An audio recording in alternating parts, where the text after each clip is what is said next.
Shalom. Bapak, Ibu, saudara-saudari yang dikasihi Tuhan Yesus, sebelum kita memulai ibadah kita, marilah kita satukan hati kita dengan jiwa kita. Untuk itu, marilah kita saat teduh sejenak.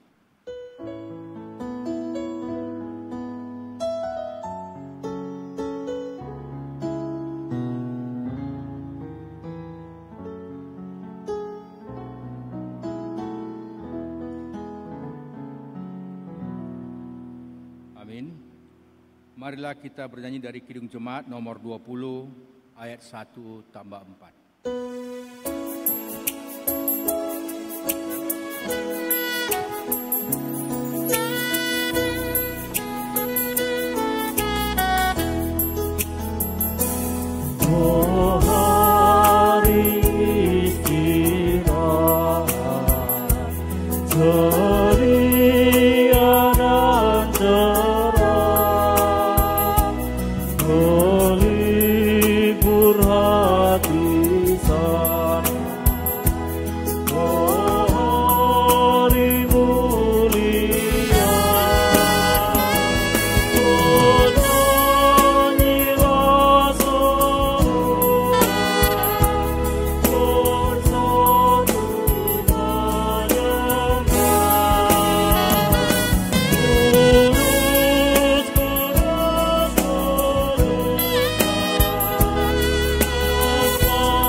Di dalam nama Allah Bapa dan nama anaknya Tuhan Yesus Kristus dan nama Roh Kudus sekali langit dan bumi. Amin. Kamu akan kuberikan hati yang baru dan roh yang baru di dalam batinmu, dan aku akan menjauhkan dari tubuhmu hati yang keras, dan kuberikan kepadamu hati yang taat. Rohku akan kuberikan idam dalam di batinmu, dan aku akan buat kamu hidup menurut segala ketetapanku, dan tetap berpegang pada peraturan-peraturanku, dan melakukannya. Demikian firman Tuhan. Haleluya.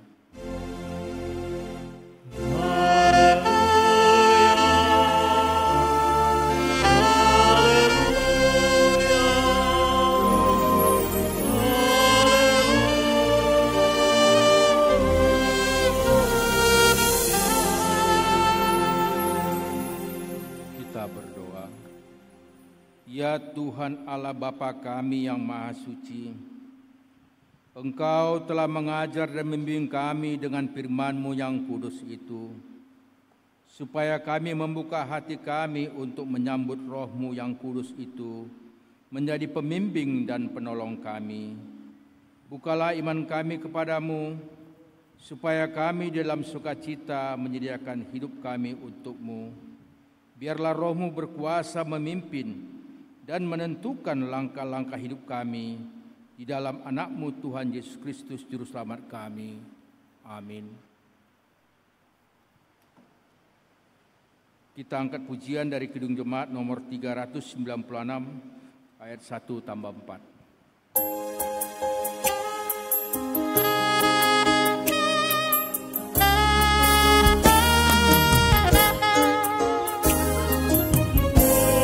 Segala-galanya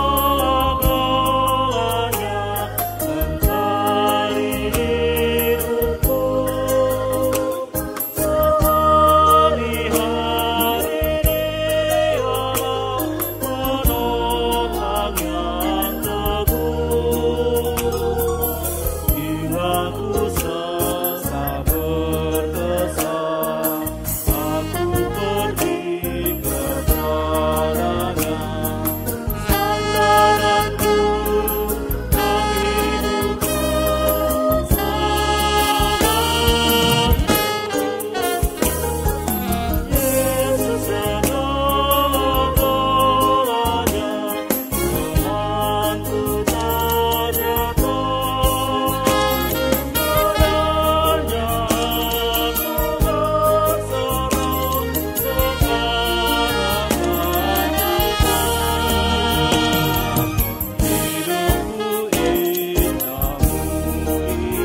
Marilah kita mendengar firman Tuhan sebagai pendahuluan khotbah pada hari ini yang tertulis dalam Yakobus 5 ayat 12 sampai 18. Di ayat 18 kita membaca bersama-sama, marilah kita membaca secara bergantian.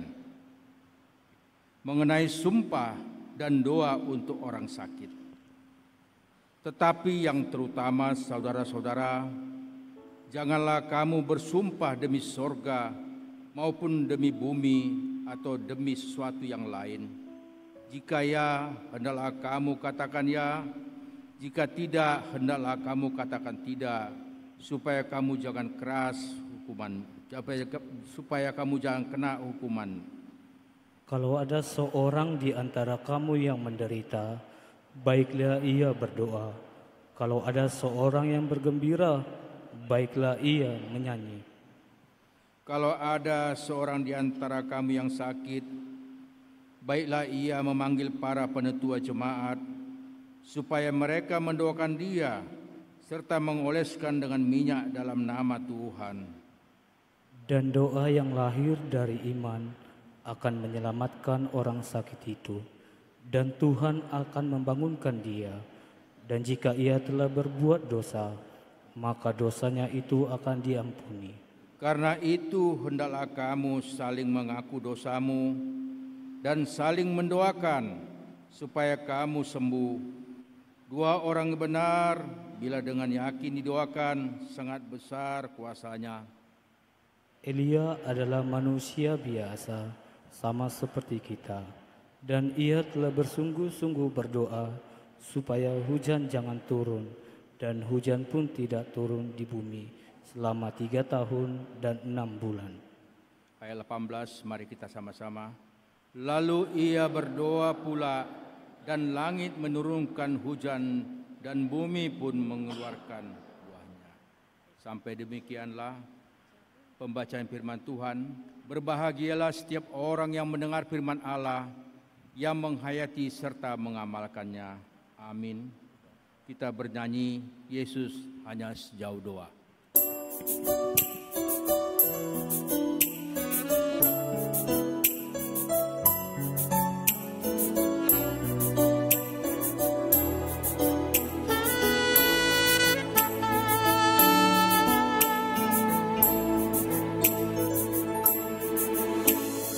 Bila kau rasa gelisah di hatimu, bila kelam kabut tak menentu hidupku, ingat masih ada seorang penolong bagimu. Yesus tak pernah jauh darimu.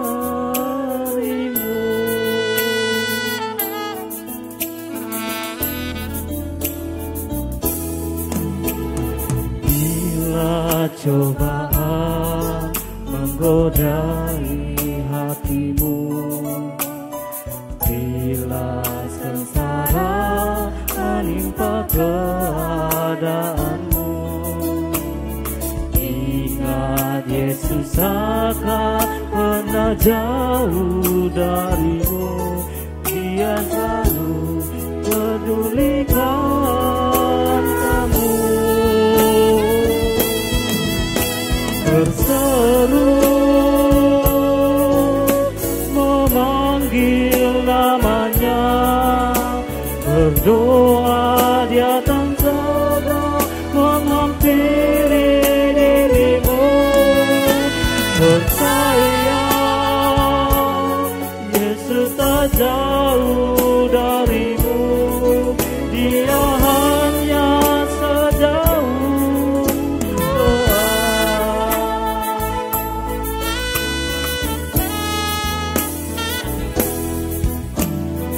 Bila cobaan menggodai hatimu, bila sengsara menimpa keadaanmu, ingat Yesus takkan pernah jauh darimu. Dia selalu pedulikan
Bapak, Ibu, saudara-saudari, dalam minggu ini ada kemungkinan kita sakit hati, ada kemungkinan kebencian, ada tekanan dalam kehidupan kita yang membuat kita berontak kepada sahabat, kepada orang tua, kepada keluarga, terlebih kepada Tuhan. Untuk itu, marilah kita mengaku dosa kita di hadapan Tuhan.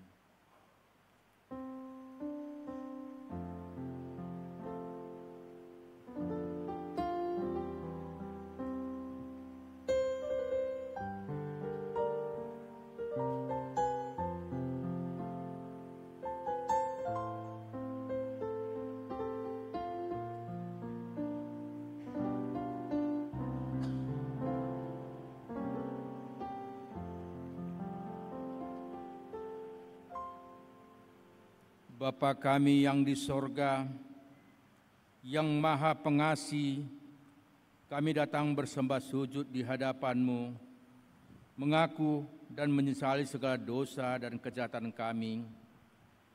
Tolong dan kasihanilah kami, ampunilah segala kejahatan dan dosa-dosa yang kami perbuat di hadapan-Mu, oleh karena kasih anak-Mu Tuhan Yesus Kristus, yang telah mengorbankan dirinya untuk menebus kami. Amin. Janji Tuhan tentang pengampunan dosa. Demikianlah firman Tuhan yang mengasihi engkau. Biarpun gunung-gunung beranjak dan bukit-bukit bergoncang, tetapi kasih setiaku tidak akan beranjak daripadamu, dan perjanjian damaiku tidak akan terguncang. Segala kemuliaan bagi Allah di tempat yang maha tinggi. Amin. Kita angkat pujian dari Kidung Jemaat nomor 29 ayat 2 tambah 4.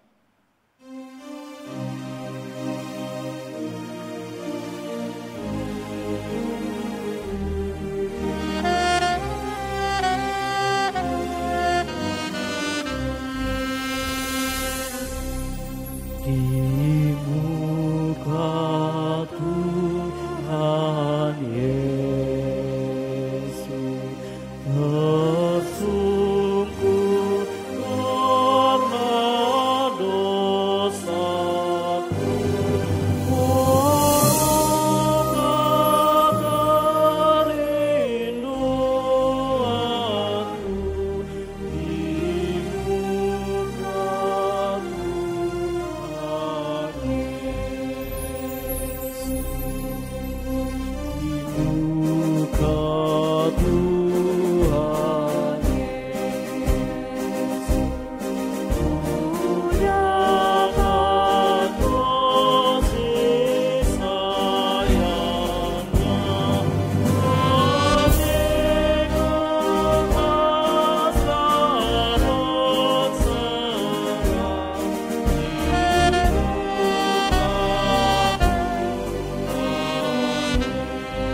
Marilah kita mendengar hukum Tuhan sebagai petunjuk hidup baru yang tertulis di hukum Taurat dari titah ke-5 sampai ke-10.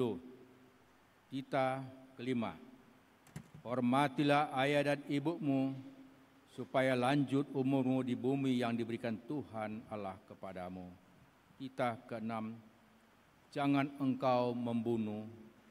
Titah ke-7. Jangan engkau berzina. Titah ke-8, jangan engkau mencuri.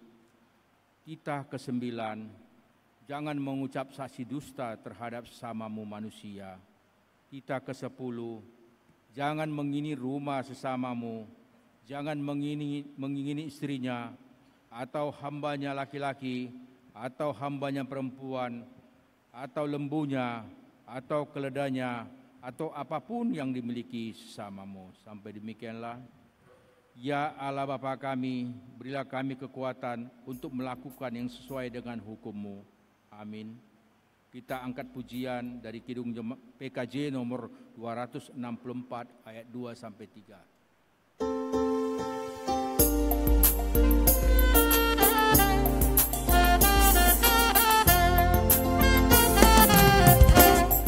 Marilah ikut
bahagia orang yang hidup beribadah,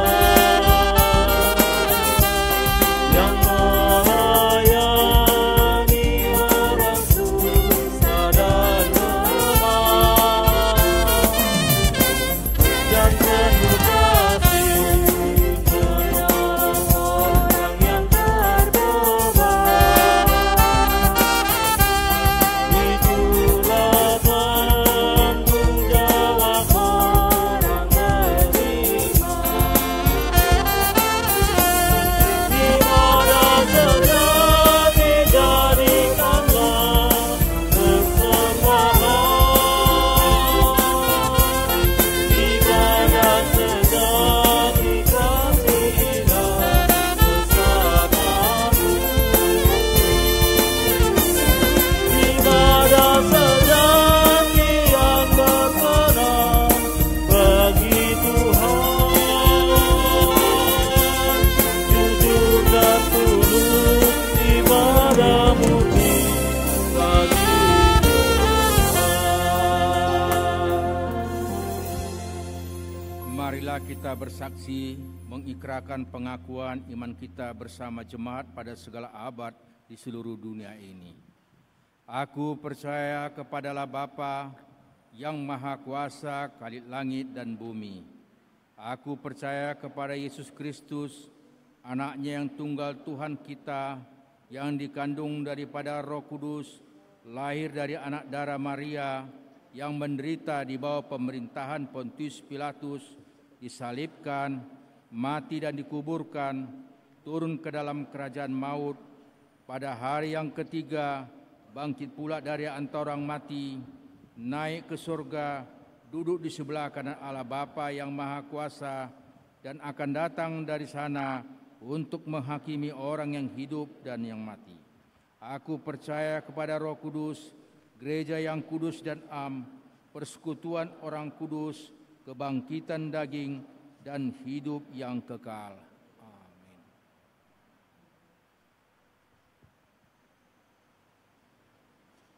Untuk menyambut firman Tuhan, kita bernyanyi dari PKJ nomor 15 ayat 1.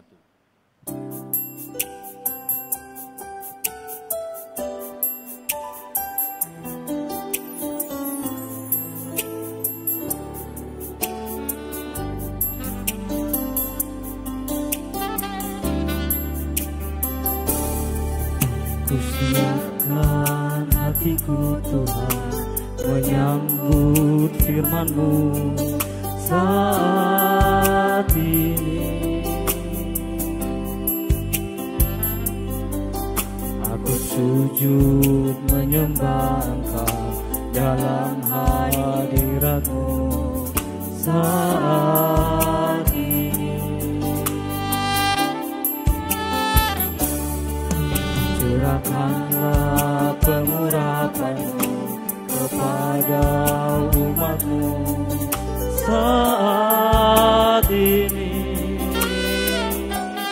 Ku siapkan hatiku Tuhan mendengar firman-Mu.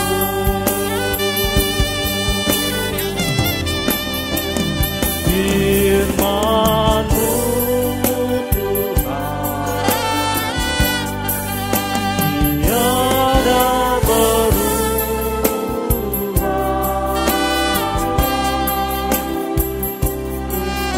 sejak semulanya dan selama-lamanya tiada berubah. Firman-Mu Tuhan menolong hidupku.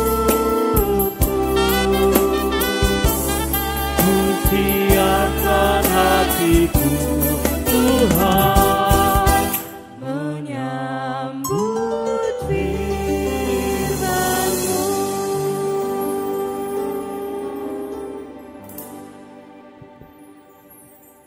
Damai sejahtera Allah yang melampaui segala akal, itulah yang memelihara hati dan pikiranmu dalam Kristus Yesus Tuhan kita.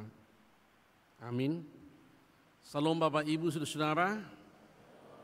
Mari kita sama-sama membaca firman Tuhan dari Perjanjian Lama, Nehemia pasal 1 ayat 1 sampai 11. Nehemia pasal 1 ayat 1 sampai 11. Kita akan membaca ayat-ayat ini berganti-gantian. Saya membacakan ayat yang ganjil, jemaat Tuhan membacakan ayat yang genap. Nehemia pasal 1 ayat 1 sampai ayat yang ke-11. Saya akan mulai ayat yang pertama. Riwayat Nehemia bin Hakalia pada bulan Kisleu tahun ke-20, ketika aku ada di Puri Susan. Datanglah Hanani, salah seorang dari saudaraku, dengan beberapa orang dari Yehuda. Aku menanyakan mereka tentang orang-orang Yahudi yang terhindar dari penawaran dan tentang Yerusalem. Kata mereka kepadaku, orang-orang yang masih tinggal di daerah sana, yang terhindar dari penawanan, ada dalam kesukaran besar dan dalam keadaan tercela. Tembok Yerusalem telah terbongkar dan pintu-pintu gerbangnya telah terbakar. Ketika ku dengar berita ini, duduklah aku menangis dan berkabung selama beberapa hari.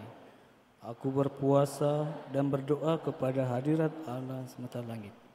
Kataku, ya Tuhan Allah semesta langit, Allah yang maha besar dan dahsyat, yang berpegang pada perjanjian dan kasih setianya terhadap orang yang kasih kepadanya dan tetap mengikuti perintah-perintahnya. Berilah telingamu dan bukalah matamu dan dengarkanlah doa hambamu yang sekarang sepanjang kehadiratmu siang dan malam bagi orang Israel. Hamba-hambamu itu dengan mengaku segala dosa yang kami orang Israel telah melakukan terhadapmu. Juga aku dan kaum keluargaku telah berbuat dosa. Kami telah sangat bersalah terhadapmu dan tidak mengikuti perintah-perintah, ketetapan-ketetapan dan peraturan yang telah Kau perintahkan kepada Musa hambamu itu. Ingatlah akan firman yang kau pesan kepada Musa hambamu itu, yakni bila kamu berubah setia, kamu akan kucerai beraikan di antara bangsa-bangsa. Tetapi bila kamu berbalik kepadaku dan tetap mengikuti perintah-perintahku serta melakukannya, maka sekalipun orang-orang buanganmu ada di ujung langit, akan kukumpulkan mereka kembali dan kubawa ke tempat yang telah kupilih untuk membuat namamu diam di sana. Bukankah mereka ini hamba-hambamu dan umatmu yang telah kau bebaskan dengan kekuatanmu yang besar dan dengan tanganmu yang kuat? Sama-sama, ya Tuhan, berilah telinga kepada doa hambamu ini dan kepada doa hamba-hambamu yang rela takut akan namamu. Dan biarlah hambamu berhasil hari ini dan mendapat belas kasihan dari orang ini. Ketika itu aku ini juru minum raja. Tema kita hari ini, Tuhan mendengar seruan hambanya. Tuhan mendengarkan seruan hambanya. Dalam konteks ini hambanya Nehemia. Nehemia adalah seorang tokoh penting dalam Perjanjian Lama dan tokoh penting di dalam Alkitab. Salah satu penulis kitab Nehemia, yaitu kitab Nehemia. Dan Nehemia Nehemia berasal dari suku Yehuda. Saudara-saudara yang saya kasihi dalam Tuhan Yesus, pada waktu itu Nehemia berada di Persia. Di Persia itu dia juru minum raja. Persia itu kalau kita cek sekarang itu adalah Iran. Di situ berkuasa pada waktu itu adalah Raja Artasasta, dan Nehemia bertugas di istana sebagai juru minum Raja Artasasta.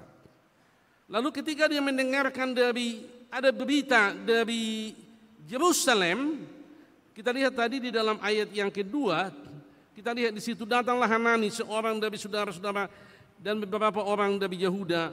Aku menanyakan mereka tentang orang-orang Yahudi yang terluput, yang terhindar dari penawanan, dan tentang Yerusalem. Jadi Nehemia bertanya kepada Hanani, ya, apa yang terjadi di sana? Ternyata dikatakan di situ bahwa bangsa Israel, Yerusalem itu tembok-temboknya telah roboh, telah hancur. Dan orang yang masih tinggal di sana ada dalam kesukaran besar dan dalam keadaan tercela. Itu di ayat 3. Tembok-tembok Yerusalem telah terbongkar, pintu-pintu gerbangnya telah terbakar. Saudara tahu bahwa tembok Yerusalem itu adalah lambang di mana kalau bangsa Israel ada di situ mereka merasa aman. Kenapa? Karena ada tembok-tembok itu. Kalau tembok itu tidak ada, begitu gampang musuh menghancurkan bangsa Israel yang ada di Yerusalem. Lalu Bapak Ibu Saudara, apa yang terjadi ketika mendengarkan itu? Nehemia menangis. Menangis berdoa datang kepada Tuhan. Menangis datang memohon kepada Tuhan. Dia merasa sedih karena tembok-tembok itu, karena Yerusalem, karena mereka sedang dalam kesukaran besar, ada dalam penderitaan, sedang tercela. Nehemia menangis. Dia ingin kembali ke sana. Dia ingin kembali membangun tembok-tembok Yerusalem. Dia ingin menolong umat Tuhan yang ada di sana. Lalu dia meminta izin kepada Raja Artasasta di Persia pada waktu itu. Ada dilema. Dia ingin meminta pertolongan, tapi kalau dia meminta jangan-jangan tidak diizinkan. Kalau tidak diizinkan, lalu dituduh saya menjadi pengkhianat, saya bisa dibunuh. Lalu Nehemia berdoa kepada Tuhan, mengadu kepada Tuhan. Dia berpuasa, memohon kepada Tuhan. Bapak Ibu Saudara yang saya kasihi dalam Tuhan Yesus Kristus. Itulah pergumulan Nehemia. Dan kita lihat apa yang terjadi. Doa Nehemia itu dijawab oleh Tuhan. Nanti kalau kita membaca dalam pasal 2 ayat 4 sampai 6, kita melihat di situ raja memberi izin kepada Nehemia untuk kembali ke Yerusalem. Dalam waktu yang singkat, bukan seterusnya pada waktu itu. Dia ingin minta cuti izin kembali ke Yerusalem dan raja mengizinkannya. Tapi bukan hanya mengizinkan, tapi raja juga memberikan surat kuasa dan dukungan keamanan kepada Nehemia. Dan raja juga memberikan surat kepada pemimpin-pemimpin yang ada di sekelilingnya untuk mendukung supaya Nehemia bisa membangun kembali tembok itu. Dan doa Nehemia dijawab Tuhan. Hati raja dilunakkan. Tuhan berkemurahan memakai Raja Artasasta untuk mendukung pembangunan itu. Sehingga Nehemia pergi ke Yerusalem. Dan ketika sampai di Yerusalem dia membangun. Ada orang-orang di sana, Tobia dan Sanballat juga, yang mau merusak rencana Nehemia membangun tembok-tembok itu, membangun Yerusalem. Tetapi Nehemia tidak peduli, dia serahkan semua kepada Tuhan. Tuhan mengurus. Dalam pasal 6 ayat 15, pembangunan tembok itu diselesaikan dalam waktu yang singkat, 52 hari. Artinya sukses semuanya. Doanya dijawab. Tuhan mengizinkan, Tuhan memakai Raja Artasasta untuk memberikan dukungan kepada Nehemia, memberikan surat kepada Nehemia, memberikan surat kepada bupati-bupati, bahkan pendukung-pendukung yang ada di sana, sehingga pembangunan itu terlaksana dengan baik. Doa Nehemia dijawab oleh Tuhan. Pergumulan Nehemia, dia menangis berdoa datang kepada Tuhan ketika ada pergumulan, ketika dia melihat bangsanya, ketika dia melihat umatnya sedang dalam kesukaran besar, ketika dia melihat tembok sedang terbakar, ketika dia melihat bangsanya sedang tercela, lalu dia datang kepada Tuhan. Masalah yang kita hadapi berbeda dengan masalah Nehemia. Apa masalah Bapak Ibu Saudaraku yang saya kasihi? Kalau engkau punya masalah, punya persoalan, punya pergumulan, datang kepada Tuhan. Tadi dalam lagu kita dalam poin yang kelima, bila kau gelisah di hatimu, bila kelam kabut tak menentu hidupmu, ingat masih ada seorang penolong bagimu. Yesus tak jauh, dia hanya sejauh doa. Artinya saudara-saudara, datang kepada Tuhan. Persoalan kita, pergumulan kita macam-macam.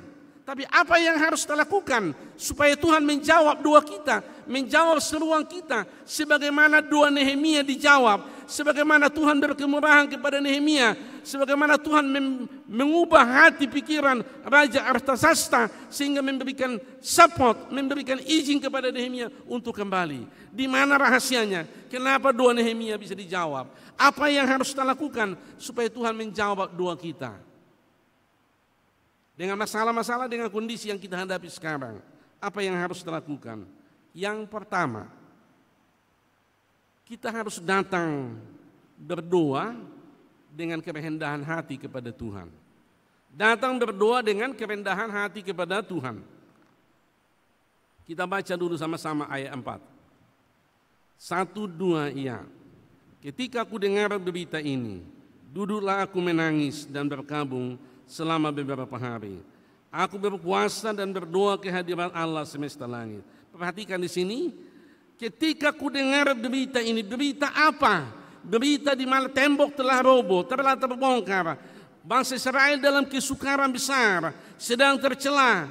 Ketika aku dengar apa yang dilakukannya, dia duduk menangis, berkabung, lalu berdoa, berpuasa, berdoa, datang kepada Tuhan.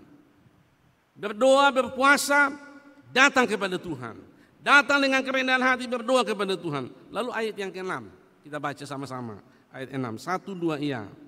Berilah telinga dan bukalah matamu dan dengarkanlah doa hambamu yang sekarang kupanjatkan kehadiratmu siang dan malam bagi orang Israel, hamba-hambamu itu, dengan mengaku segala dosa yang kami orang Israel telah lakukan terhadapmu.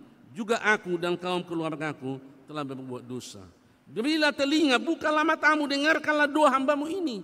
Bapak Ibu Saudara yang saya kasihi, datang kepada Tuhan, berdoa kepada Tuhan, menangis di hadapan Tuhan, berpuasa kepada Tuhan, merendahkan diri di hadapan Tuhan, siang malam berdoa, Tuhan pasti buka jalan. Tadi dalam epistel kita dengarkan, kita membaca Yakobus 5. Yakobus 5 ayat 16b, doa orang benar bila dengan yakin didoakan sangat besar kuasanya. Elia berdoa supaya hujan tidak turun, hujan tidak turun. Elia berdoa supaya hujan turun, hujan turun. Nehemia berdoa, dijawab Tuhan. Elia berdoa, dijawab Tuhan. Banyak yang sudah dilakukan oleh Tuhan. Allah yang disembah oleh Nehemia, Allah itu juga yang kita sembah.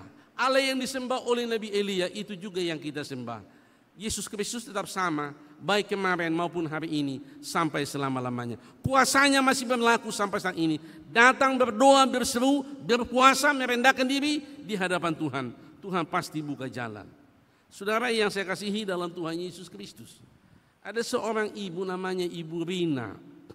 Ibu ini bekerja di salah satu perusahaan. Tapi dalam kurun waktu setelah tidak begitu lama, Bapak Ibu Saudara, terjadi PHK besar-besaran di perusahaan ini. Dia dengan atasannya di PHK. Padahal ibu itu baru melahirkan seorang bayi umur 5 bulan. Mereka sangat membutuhkan uang untuk membesarkan bayi ini. Suaminya pekerjaannya tidak jelas, tidak ada, serabutan.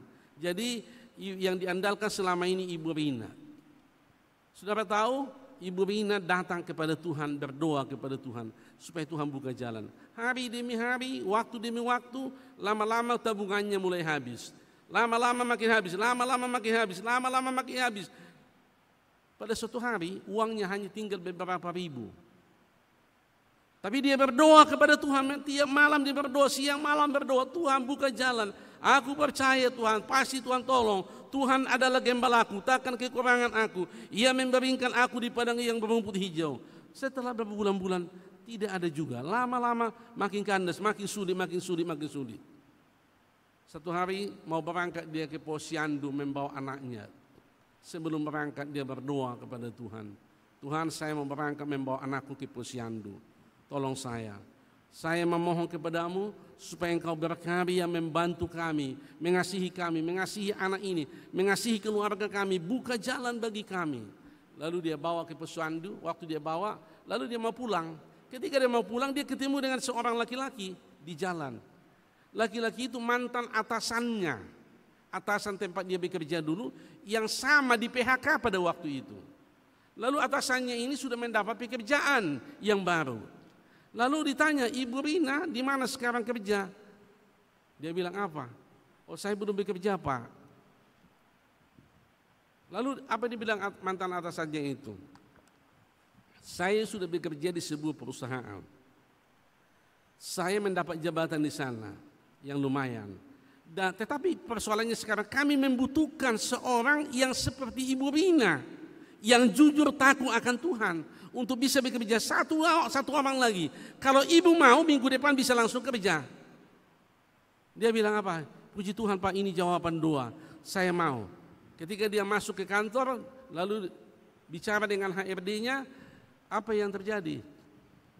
dikasih kedudukan yang lumayan, dan gajinya 2 kali lipat daripada gaji di mana waktu dia bekerja dulu. Dia bilang apa? Ini bukan usaha saya, ini jawaban doa.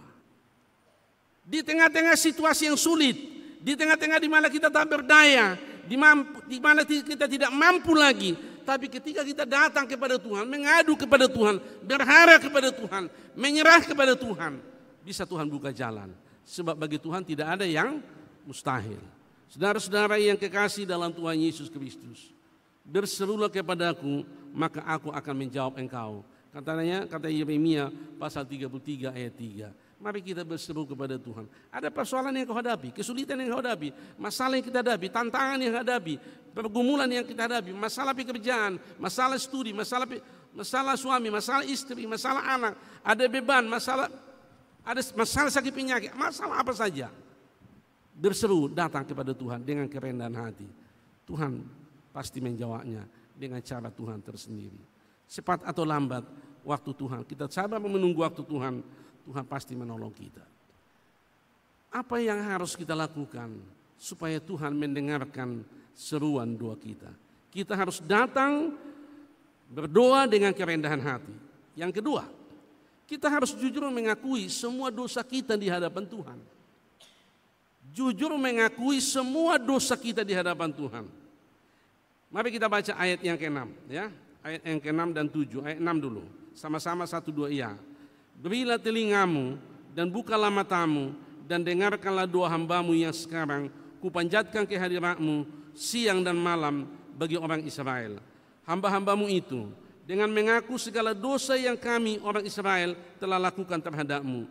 Juga aku dan kaum keluargaku telah berbuat dosa. Perhatikan di sini, dikatakan di sini dengan mengaku segala dosa yang kami orang Israel telah lakukan terhadapmu.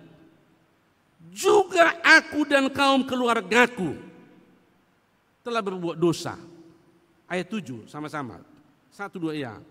Kami telah sangat bersalah terhadapmu dan tidak mengikuti perintah-perintah, ketetapan-ketetapan dan peraturan-peraturan yang telah kau perintahkan kepada Musa hambamu itu. Kami telah sangat bersalah terhadapmu. Dia jujur mengakui dosa bangsanya, dosa keluarganya, dosanya sendiri. Kalau ada masalah, seringkali kita mempersalahkan orang lain. Bukan kita yang sadar. Masalah orang lain, kau gara-gara kau, selalu gara-gara orang, tidak pernah gara-gara kita. Kalau semua orang insaf akan dosanya, sadar akan dosanya. Nehemia katakan, dosa bangsaku, dosa keluargaku, aku sendiri, kami telah sangat bersalah. Insaf akan dosanya, sadar akan dosanya. Paulus katakan apa? Akulah yang paling berdosa, bukan orang lain. Jadi coba mari kita cek and recheck, coba evaluasi diri, periksa diri kita bagaimana. Sudahkah kita tulus jujur mengakui dosa kita kepada Tuhan? Karena ingat, tema kita hari ini Tuhan mendengarkan seruan hambanya, doa hambanya. Apa yang harus kita lakukan supaya Tuhan mendengarkan seruan? Salah satu, jujur mengakui dosa. Dosa itu penghambat. Ingat Yesaya 59 ayat 1 dan 2. Sesungguhnya tangan Tuhan tidak kurang panjang untuk menyelamatkan, dan pendengarannya tidak kurang tajam untuk mendengarkan. Tetapi yang merupakan pemisah antara kamu dan Allahmu ialah segala dosamu. Yang membuat dia menyembunyikan diri terhadap kamu ialah segala kesalahanmu. Dosa dan kesalahan menjadi penghambat. Tapi kalau kita mengakui dosa kita di hadapan Tuhan, Tuhan akan ampuni kita. Oh, bisa saja kita katakan aku tidak berdosa. 1 Yohanes 1 ayat 8 mengatakan, jika kita tidak berdosa, maka jika kita berkata bahwa kita tidak berdosa, kita menipu diri kita sendiri dan kebenaran tidak ada di dalam kita. Sebab Roma 3:23, semua orang telah berbuat dosa dan telah kehilangan kemuliaan Allah. Lalu kita katakan kita tidak berdosa, berarti kita menipu diri kita, menuduh Tuhan pendusta. Karena Tuhan katakan semua orang telah berbuat dosa. Jadi jika kita berkata bahwa kita tidak berdosa, kita menipu diri kita sendiri dan kebenaran tidak ada di dalam kita. Ayat 9, jika kita mengaku dosa kita, maka ia setia dan adil, sehingga ia akan mengampuni segala dosa kita dan menyucikan kita dari segala kejahatan kita. Tuhan akan mengampuni. Biarpun dosamu merah seperti kemiji, akan menjadi putih seperti salju. Biarpun merah seperti kain kesumba, akan menjadi putih seperti bulu domba. Nehemia tahu dosa menjadi penghambat. Akibat dosa mereka dihukum. Tapi dikatakan, aku telah berdosa, kami telah berdosa, umat Israel telah berdosa, keluargaku telah berdosa, aku sendiri sudah berdosa. Dia insaf akan dosanya, tidak mempersalahkan orang lain. Samanya itu ketika saya bawa contohnya Bapak Ibu. Bisa saja Bapak Ibu berpikir begini, cocok kali khotbah itu kepada suamiku ya. Cocok kali. Sama suami dicocok-cocokkan, sama diri sendiri tak cocok. Seringkali seperti itu. Tapi yang dibutuhkan kita ya, sadar insaf siapa kita. Sadar akan diri kita. Suami istri coba, akulah yang bersalah, akulah yang bersalah. Jangan salahkan orang lain, jangan salahkan mertuamu, jangan salahkan menantumu, jangan salahkan anakmu, jangan salahkan keluargamu. Cek, evaluasi diri kita sendiri. John Newton, waktu masih anak-anak, seringkali diajar oleh ibunya firman Tuhan. Tetapi sesudah remaja sampai dewasa, dia bekerja terlibat dalam perdagangan budak. Dia terlibat dalam perdagangan budak. Saudara-saudara yang saya kasihi dalam Tuhan Yesus. Dan itu dilaksanakan sering kali perdagangan budak berjalan dengan mulus, uangnya banyak dari sana. Satu hari dia bawa budak-budak ini di dalam kapal. Dia berlayar ke salah satu negara, mau menjual budak-budak ini. Di tengah lautan, kapalnya diterjang badai. Kapalnya goncang, saudara-saudara. Ketika goncang, John Newton berlutut datang kepada Tuhan. Dia katakan, Tuhan, apakah engkau masih mendengarkan doa orang yang jahat seperti saya? Kalau kau masih mendengarkan, tolong selamatkan kami Tuhan. Dia sadar dia jahat, dia sadar dia bersalah, dia sadar dia betul-betul jauh dari Tuhan, menyakiti hati Tuhan. Tidak lama kemudian kapal itu, ombak itu mulai reda. Kapal itu mulai pelan-pelan terus berlayar sampai ke tujuan. Sejak itu John Newton mau membuka pintu hati untuk membaca firman Tuhan. Sejak itu dia datang kepada Tuhan. Dia mengakui semua dosanya, memohon kepada Tuhan, minta ampun kepada Tuhan. Dia tinggalkan pekerjaan itu, dia menyerahkan hidupnya kepada Tuhan. Dia tulislah lagu yang sering kita nyanyikan, sangat besar anugerahmu memberi aku selamat. Saudara yang saya kasihi dalam Tuhan Yesus, pintu terbuka bagi orang yang jujur mengakui dosanya. Tapi bagi orang yang bertahan yang tidak mau mengakui dosanya, tentu pintu tertutup untuk dia. Tapi kalau dia membuka pintu hati, jujur mengakui dosanya, insaf akan dosanya, Nehemia mengakui dosanya, Nehemia mengakui dosa bangsanya, Nehemia mengakui dosa keluarganya, Paulus mengakui dosanya, akulah yang paling berdosa. Tuhan mendengarkan doa kita semua. Mari kita tulus jujur di hadapan Tuhan. Tadi lagu kita, ibadah sejati, ibadah yang tulus, murni, itu yang dikehendaki oleh Tuhan. Mari kita datang kepada Tuhan dengan hati yang tulus dan ikhlas, supaya doa kita didengarkan oleh Tuhan. Apa yang harus kita lakukan supaya Tuhan mendengarkan seruan doa kita? Kita harus datang berdoa dengan kerendahan hati. Kita harus jujur mengakui semua dosa kita di hadapan Tuhan. Yang ketiga, kita harus bersandar kepada firman Tuhan. Nehemia kembali melihat, dia melihat kembali kepada firman Allah yang pernah disampaikan kepada Musa. Dia ingat kembali, ingatlah. Coba kita lihat ayat 8. Sama-sama kita baca ayat 8 ya. 1, 2, ya. Ingatlah akan firman yang kau pesankan kepada Musa hambamu itu. Yakni, bila kamu berubah setia, kamu akan kucerai-beraikan di antara bangsa-bangsa. Bila kamu berubah setia, ingatlah akan firman yang kau pesankan kepada Musa hambamu itu. Bila kamu berubah setia, kamu akan apa? Kucerai-beraikan. Ayat 9 sekarang, sama-sama ayat 9. 1, 2, ya. Tetapi bila kamu berbalik kepadaku dan tetap mengikuti perintah-perintahku serta melakukannya, maka sekalipun orang-orang buanganmu ada di ujung langit, akan kukumpulkan mereka kembali dan kubawa ke tempat yang telah kupilih untuk membuat namaku diam di sana. Ini digenapi. Bangsa Israel sudah kumpul kembali, sempat dibuang kemana-mana, berseret di seluruh dunia, dikumpulkan kembali. Sekarang sudah kembali di Yerusalem. Saudara-saudara yang saya kasihi dalam Tuhan Yesus, Nehemia kembali kepada ini. Ingatlah akan firman yang kau pesankan kepada Musa. Kalau kamu meninggalkan Tuhan, kalau kamu berbalik dari Tuhan, akan kuceraikan. Tapi kalau kamu berbalik kembali kepada Tuhan, datang kepada Tuhan, bertobat dari dosamu, menyerahkan hidup kepada Tuhan, akan kukumpulkan kembali. Saudara yang saya kasihi dalam Tuhan Yesus,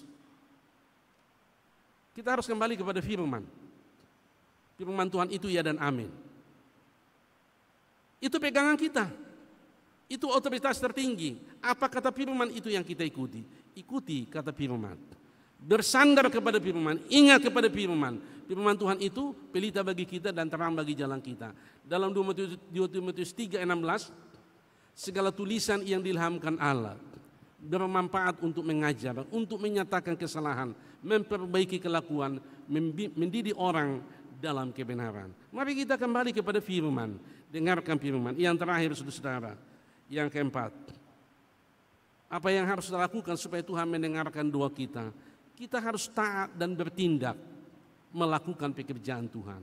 Setelah dia berdoa, setelah dia mengakui dosa, lalu percaya kepada firman, kembali kepada firman. Sekarang dia bertindak, mau pergi menjumpai Raja Artasasta, bertindak mau pergi ke Yerusalem. Kita lihat dulu ayat 11 sama-sama. 11:1-2 ya. Ya Tuhan, berilah telinga kepada doa hamba-Mu ini dan kepada doa hamba-hamba-Mu yang rela takut akan nama-Mu. Dan biarlah hamba-Mu berhasil hari ini dan mendapat belas kasihan dari orang ini. Ketika itu aku juru minum raja. Biarlah hamba-Mu berhasil hari ini. Hari ini saya berhasil akan bertindak menjumpai raja. Dan ketika dia berbicara, ketika dia datang mengantarkan minuman kepada raja, dilihat raja mukanya sedang muram. Kenapa kamu? Kok muram? Ada apa masalahmu? Lalu disampaikan semua pergumulannya. Apa yang kau inginkan sekarang? Kata raja kepada dia. Apa yang kau inginkan? Raja malah bertanya, apa yang kau inginkan? Yang kuinginkan, saya mau kembali ke Yerusalem minta cuti. Saya mau lihat keluargaku di sana, melihat nenek moyangku di sana, melihat tembok-tembok Yerusalem. Izinkan saya membangunnya. Lalu raja mengizinkannya. Tapi setelah Nehemia bertindak, jadi orang yang bukan hanya berdoa saja, ada tindakan. Dia taat betul-betul, taat mendengarkan firman, mau melakukan firman. Saudara-saudara yang saya kasihi dalam Tuhan Yesus Kristus, orang yang sungguh-sungguh mau melakukan firman dan takut kepada Tuhan, Tuhan akan menolong dia. Saya mau menutup firman Tuhan dengan satu kisah. Ada seorang pemuda bernama Samuel. Dia bekerja di perusahaan konstruksi. Awal perjalanan hidupnya, dia mulai rajin ke gereja, rajin beribadah. Ketika dia bekerja, saudara tahu, dia lihat di pekerjaan di mana dia bekerja itu semua terjadi korupsi. Dan banyak mereka mendapat bonus uang tidak beres. Uang haram hasil korupsi. Sesudah itu mereka mendapat proyek yang sangat besar. Sesudah proyek itu selesai, bosnya katakan begini, suruh mereka semua bikin laporan fiktif. Artinya anggaran dibengkakkan. Sisa uangnya nanti kita bagi-bagi. Samuel yang sudah mulai bertumbuh, mulai datang sama Tuhan, dia bilang begini, maaf Pak, saya tidak bisa ikut.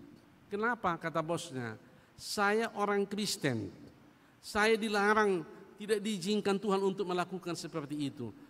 Karena ada satu firman Tuhan yang saya pegang, dia bilang, apa itu? Amsal 11 ayat 1. Saya bacakan saudara-saudara. Amsal 11 ayat 1. timbangan curang adalah kekejian bagi Tuhan. Tetapi ia berkenan akan batu timbangan yang tepat.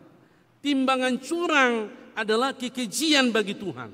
Jadi saya nggak bisa membuat laporan seperti itu. Lalu bosnya bilang apa? Kalau begini kelakuanmu, engkau sulit maju. Ya tidak apa-apa Pak, ABJK kan dari Tuhannya, dia bilang. Semua ini melakukannya, hanya kau sendiri. Tidak apa-apa dia bilang. Saudara, 3 hari kemudian langsung dia dipindahkan ke divisi yang lain, di mana tidak ada fasilitasnya, tidak ada apa di sana, pemasukan di sana. Dia bekerja tapi tetap tidak ada fasilitas. Orang-orang semua mendapat fasilitas yang lumayan, dia tidak dapat. Tapi dia berpikir tidak apa-apa. Yang penting saya sungguh-sungguh takut akan Tuhan, taat kepada Tuhan. Saya akan ditolong Tuhan. Saudara-saudara, beberapa waktu kemudian perusahaan itu diaudit. Lalu tim auditnya menyatakan begini. Saudara-saudara, semua kalian di sini semua terlibat dalam korupsi. Hanya satu orang yang tidak terlibat. Yang tidak terlibat itu namanya Samuel. Nama itu tersiar. Ada seorang yang jujur, takut akan Tuhan. Tiba-tiba perusahaan lain melamar dia. Kami membutuhkan orang seperti kamu yang jujur, takut akan Tuhan untuk mengelola staf keuangan kami supaya keuangan kami bagus. Kata perusahaan lain, dikasih kedudukan yang tinggi, lumayan buat dia. Tuhan cepat membela dia, Tuhan cepat menolong. Mula-mula digeser, mula-mula disikul, mula-mula diejek, mula-mula tidak dianggap. Tapi Tuhan menjadi pembela bagi dia. Saudara-saudara yang saya kasihi dalam Tuhan Yesus, jangan takut mengikut Tuhan, seriuslah mengikut Tuhan. Doa orang benar bila dengan yakin didoakan sangat besar kuasanya. Bila ia berseru kepadaku, aku akan menjawab. Mari kita buka pintu hati, mengakui dosa kita di hadapan Tuhan, bersandar kepada firman, lalu taat dan bertindak, menyerahkan semuanya kepada Tuhan, supaya Tuhan berkarya membantu kita, menolong kita. Amin, mari kita berdoa.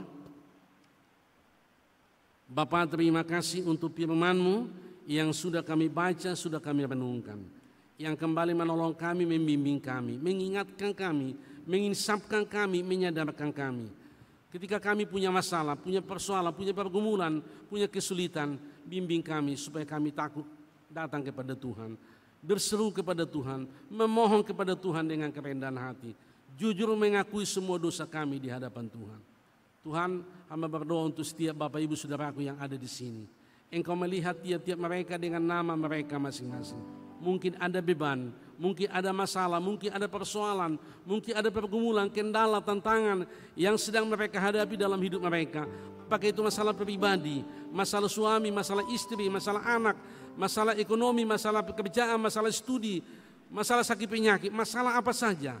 Tolong kami, bantu kami, berkati kami, berikan solusi yang terbaik untuk tiap-tiap kami, pribadi lepas pribadi, dengan nama kami masing-masing. Tumpangkan tangan-Mu menolong kami, tumpangkan tangan-Mu memberkati kami, tumpangkan tangan-Mu menguatkan kami. Terpuji nama Engkau Bapa, di dalam nama Yesus Tuhan kami. Amin. Mari kita bernyanyi dari pujian Kami Perlu Kau Tuhan.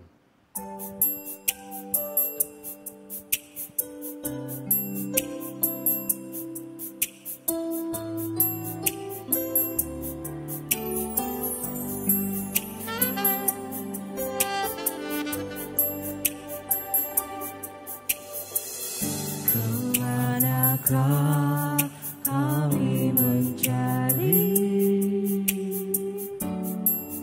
kasih sejati, kemanakah kami berseru saat badai datang menderu, yang kami tahu hanya Kau yang mampu pulihkan segala sesuatu.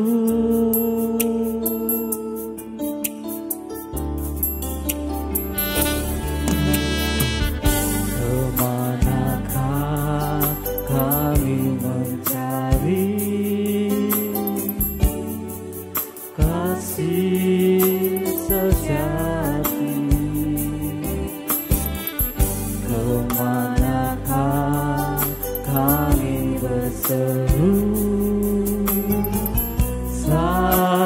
badai datang menderu, yang kami tahu hanya Kau yang mampu pulihkan segala sesuatu.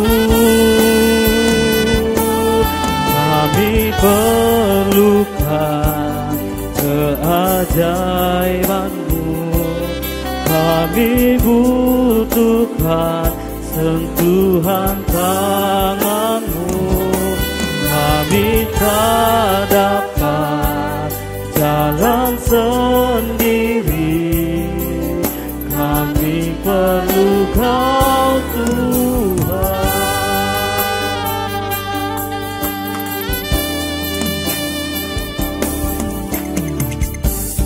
Kemanakah kami mencari kasih sejati? Kemanakah kami berseru saat badai datang menderu, yang kami tahu hanya Kau yang mampu memulihkan segala sesuatu. Kami perlukan keajaiban-Mu, kami butuhkan sentuhan tangan-Mu. Kami tak dapat jalan sendiri, kami perlu Kau Tuhan.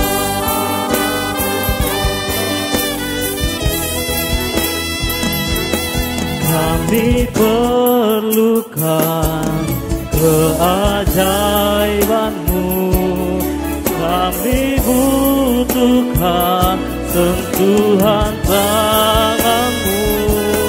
Kami tak dapat jalan sendiri, kami perlu Kau Tuhan. Kami perlu Kau Tuhan.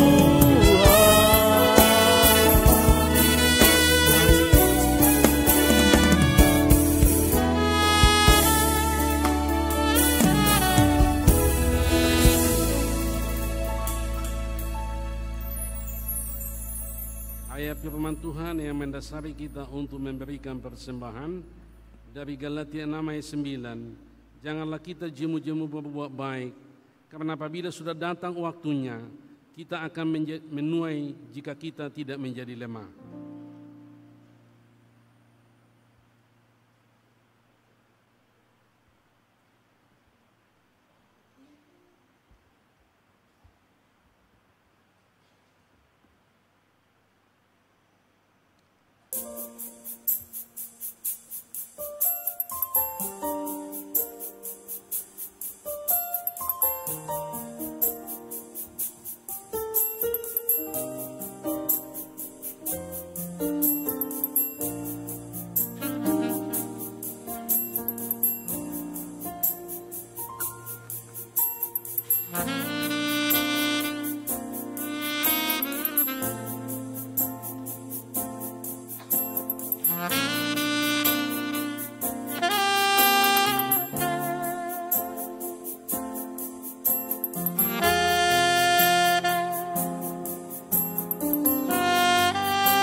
undang jemaat untuk berdiri.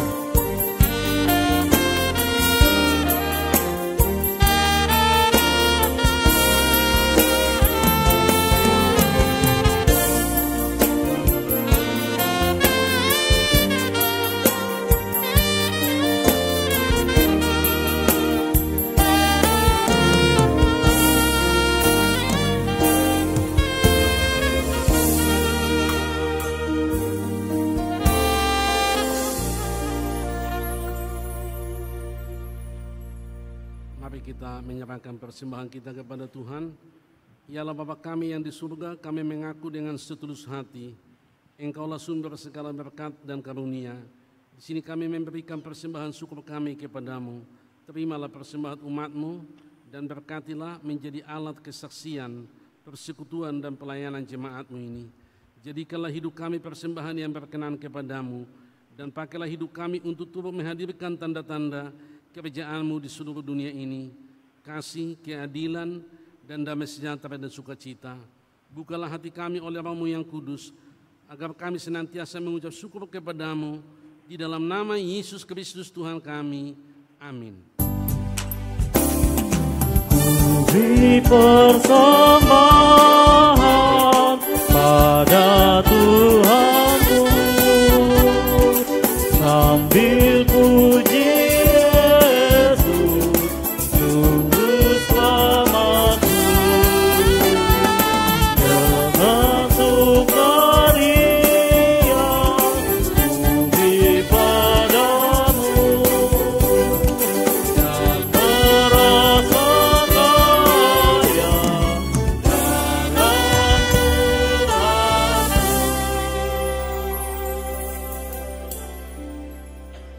Kami yang di surga, dikuduskanlah nama-Mu. Datanglah kerajaan-Mu, jadilah kehendak-Mu di bumi seperti di surga.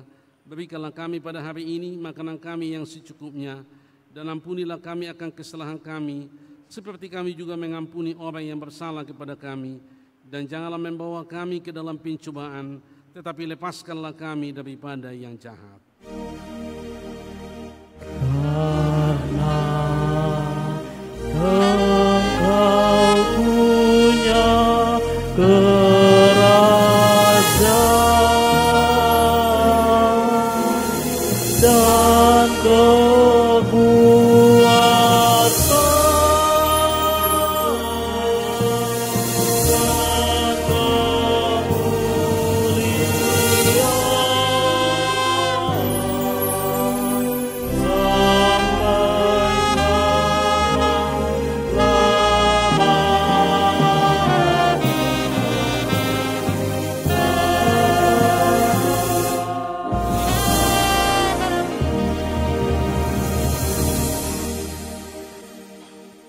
Jemaat pulanglah dengan damai sejahtera dan terimalah berkat Tuhan. Tuhan memberkati engkau dan melindungi engkau. Tuhan menyinari engkau dengan wajah-Nya dan memberi engkau kasih karunia. Tuhan menghadapkan wajah-Nya kepadamu dan memberi engkau damai sejahtera.